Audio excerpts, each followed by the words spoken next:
Hi, Mikel. Hi. Could we just start with team news, please? Is there Yeah. any updates for us? The positive one, Ben White, he's managed to train with us today, so he will be in the squad. Thomas Partey, is he fit enough to be involved? And what about Jorginho as well? Yeah, he's available. He had a little niggle during the game, that's why he had to come off. But he felt good after the last few days, so he's fine. And Georgie, unfortunately, is not here. After the incident of the weekend, he hasn't recovered. So, yeah, our thoughts are with him. How would you approach this game? Do you ignore the fact that you're 3-0 in the lead, or do you take that into account? To win it, the same that we did in London, our preparation has been the things that we have to do, the things that we have to dominate throughout the game in different phases to give us the best possible chance to win the game. That's clear our mindsets, and that we're going to play tomorrow. And finally, there's been lots of talk about comebacks and the noise in the stadium tomorrow night. How do you make sure that your players don't get wrapped up in the emotion? I understand that is part of their history, and they have the right to be talking about these kind of scenarios. Ours is very different, and our mindset, preparation, our thoughts, and how we're going to have the best chance to be better than them in the aspects that are crucial in the game, because we're going to try to take the game to places very different to our intentions, and if we do that, we're going to have a good chance to win the game. Dharmesh from Sky Sports. Hi there, Mikel. Hi. We spoke to Jude Bellingham earlier. He says that the word that is buzzing around the Madrid camp is comeback or remontada. What's the key attribute that your team has to show in this game, do you feel? The same mindset. The mindset to win, to be brave, to be dominant, to be determined, and to have the conviction that we can be better than them and win the game. Last one from me. Creating your own history has been a real theme from you and your players. Has that been the constant message that you've been sending them through this week? But for sure, and without when you have to create a story, when you have to build a story, first of all, you have to be excited about it. They have to be really prepared about it, and then you have to be really convinced about what you want to achieve. And then it's about insisting and go step by step. And a lot of clubs have built a history by doing it many times, trying many times, sometimes failing, sometimes being successful. And last year we had an experience, and with that one we want to be better this season and apply that to be in the semi-finals, which it will be only our third time in the history of our football club. John from the Mirror in the UK. Hello, Mikel. When we saw Carlo Ancelotti earlier, he talked about his players needing heart and balls for tomorrow night. I just wonder, from what you've seen this season, can your players match and better that in both departments tomorrow night? Yes, there are three main aspects in the game. It's the physical aspect, the technical and tactical aspect, and the emotional aspect. And that emotional aspect is very significant because I have a lot of reassurance for what the team has done all season. In positive context and in very difficult context, which I think it's probably the pathway and why those things happened. So to prepare us to scenarios like this and to be convinced that we can handle any situation and we're going to enjoy actually playing any kind of game that we have to be thrown tomorrow. Mikel, Independent. Hi, Mikel.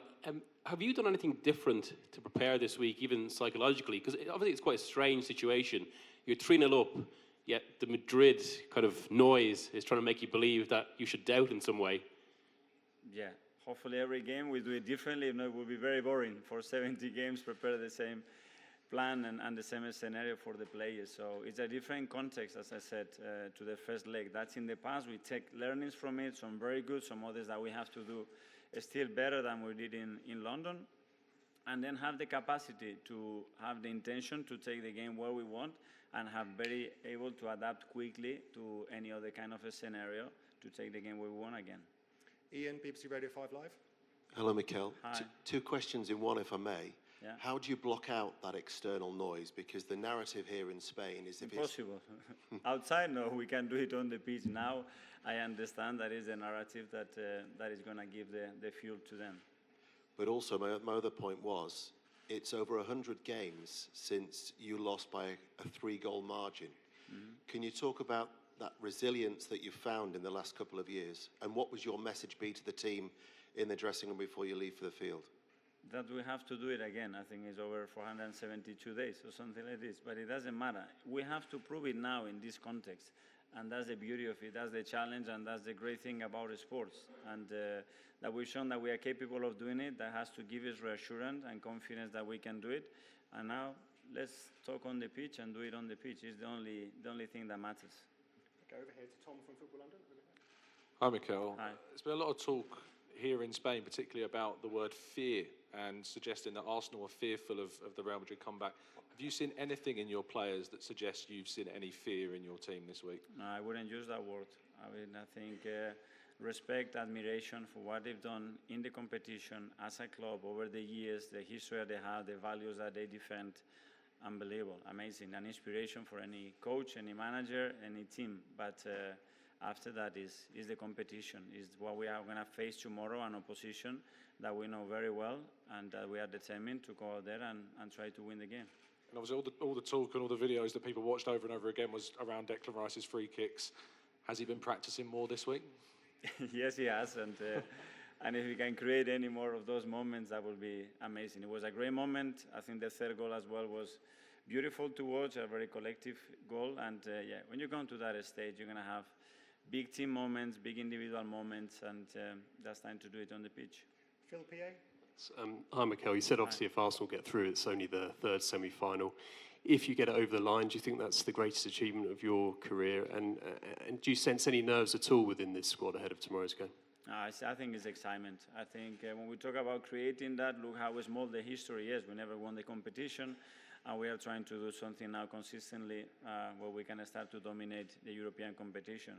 And we have to earn the right tomorrow to do that. In these big stages, it doesn't get any better than this, and I think it's a great opportunity for the team to do it. Okay, we'll get to as many people as possible, but the last two in English now. Firstly, Jordan from the Sun behind you there. Hi, Mikel. Hi. You say about it's impossible to block out the noise and the narrative before the game starts. Is there any danger that when the players walk onto the pitch, it's going to be in their minds that they can do this, they have done this before? What if we're the next team to suffer? We have tried to repeat the opposite message. So in the brain of the players, what they have here in the last 72 hours is something completely different. And we are very close to them. And hopefully that's more powerful than anything else. But again, you have to be out there, you have to experience it, you have to feel it, and you have to go through it. And that's what we have to do tomorrow. Okay, finally one in English for Isan from the Daily Mail. Hi, Mikel. With obviously Declan Rice's two free kick goals just the other week, has that kind of whetted the appetite for more from him from an attacking sense? And in terms of midfielders in England, how high would you rank him up there after his performances this season and last season too?